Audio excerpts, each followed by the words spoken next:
हाँ बच्चों, good afternoon. आज आपको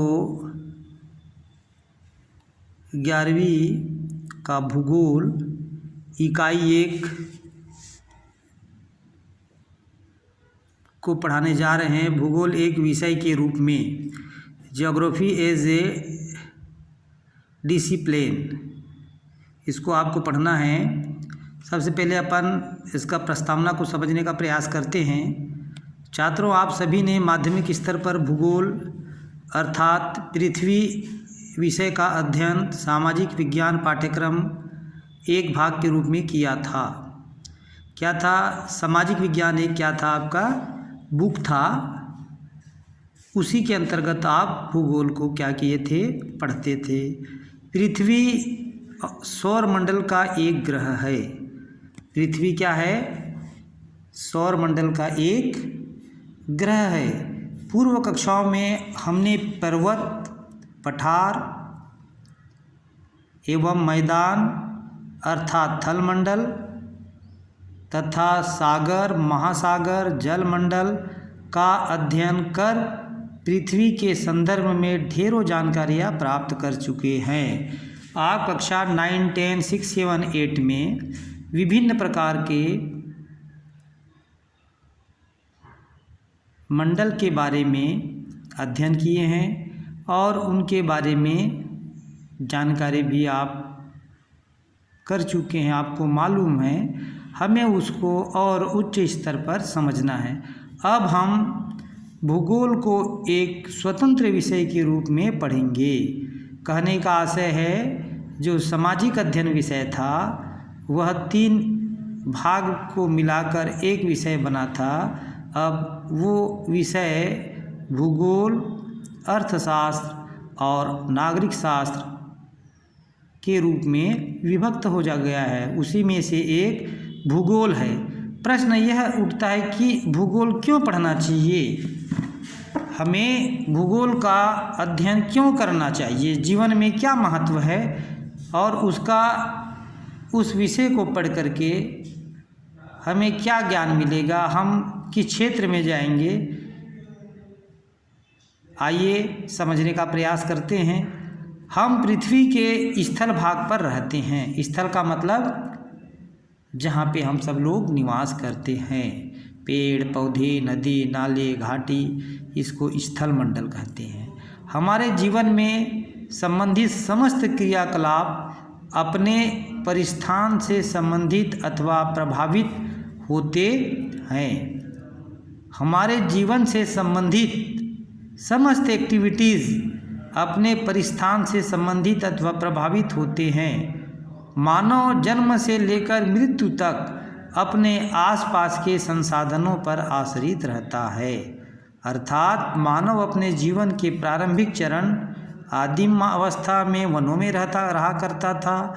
आदिम समाज अपने भरण पोषण, जीवन यापन हेतु प्रकृति प्रदत्त साधनों जैसे जल, वाटर, पेड़ पौधे एवं पशु पक्षी का उपयोग करता था। मानव ने अर्थात मनुष्य ने अपने समय के साथ साथ आहार, वस्त्र एवं आवास का स्वरूप अपने ज्ञान तथा बुद्धि कौशल से विकसित उच्च प्रौद्योगिकी की सहायता से संपन्न सभ्य समाज की ओर बढ़ता गया।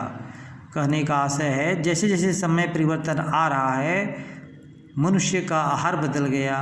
पहले मनुष्य जंगलों में रह करके पेड़ पौधों से जो फल फूल रहते थे और जो जंगलों में जीव रहते थे, पशु रहते थे, उनका शिकार करके अपना जीवन यापन करते थे। वस्त्र भी बहुत नहीं के बराबर पहनते थे। आवास अपने झोपड़ियों में कहीं भी पेड़ पौधों के माध्यम से निवास करते थे। धीरे धीरे संस्कृति और सभ्यता आगे बढ़ती गई, ज्ञान बढ़ते गया, अपने स्वरूप में परिवर्तन आता गया।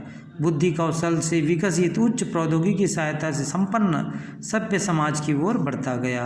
मानव यह समझ चुका था कि संपूर्ण पृथ्वी पर प्राकृतिक पर्यावरण सामाजिक व्यवस्था तथा सांस्कृतिक परिदृश्य से भिन्नता मिलती है।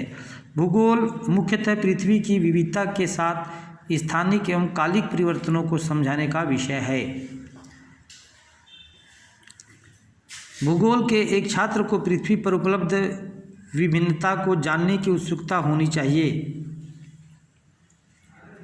अर्थात पृथ्वी के ऊपर पेड़ पौधे हैं तो कैसे हैं, नदी है तो कैसी है, पठार है तो कैसे हैं, हवा है तो कहाँ से आई है, गर्मी है तो कहाँ से गर्मी लग रही है, सूर्य इधर से उदय होता है, इधर अस्त होता है, कैसे होगा, क्या होगा, प्रश्न करना है, हमें जानना है। हम धरातल पर निवास करने वाले प्रत्येक छोटे बड़े जीव जंतु पशु पक्षी भूमि से परिचित हैं। घूमती हुई पृथ्वी पर हर समय परिवर्तन संभव है। ऐसे में भूगोल विषय आपको परिवर्तन के बाद उत्पन्न विभिन्नताओं को अपने एवं उन कारकों की खोज को क्षमता प्रदान करता है। कक्षा में भूगोल विषय के अध्ययन का आधार ग्लोब है। भूगोल क्यों पढ़ना चाहिए, इस प्रश्न का वास्तव में उत्तर यह है कि यह विषय न केवल हमें मानचित्र में परिवर्तित ग्लोब को समझने तथा धरातल के दृश्य ज्ञान की क्षमता विकसित करता है, अपितु आधुनिक वैज्ञानिक तकनीक जैसे भौगोलिक सूचना तंत्र GIS, वैश्विक स्थिति तंत्र GPS, सुदूर संवेदन तथा संगणन मानचित्र कला के रूप में प्राप्त ज्ञान एवं कुशलता आपको राष्ट्र विकास में योगदान देने की योग्यता से परिपूर्ण करती है। कहने का मतलब यह जो धरती है, यह जो संसार है, इसके बारे में यदि आप पढ़ेंगे समझेंगे तो हम बहुत बेसिक जानकारी हासिल करके अपन योग्यता से परिपूर्ण हो सकते हैं। भूगोल क्यों पढ़ना चाहिए के बाद हमारे मन में यह प्रश्न भी स्वाभाविक रूप से आ सकता है कि भूगोल है क्या, व्हाट इज जियोग्राफी। पृथ्वी मानव के साथ साथ असंख्य छोटे बड़े जीव जंतुओं का आवास है। दृश्यमान पृथ्वी की सतह में एक रूपता नहीं है। यहाँ पर दो तरह के स्वरूप दिखाई पड़ते हैं। पहला भौतिक स्वरूप, दूसरा सामाजिक एवं सांस्कृतिक स्वरूप। भौतिक स्वरूप में पर्वत आता है, पहाड़ आता है, आपका रेगिस्तान, वन,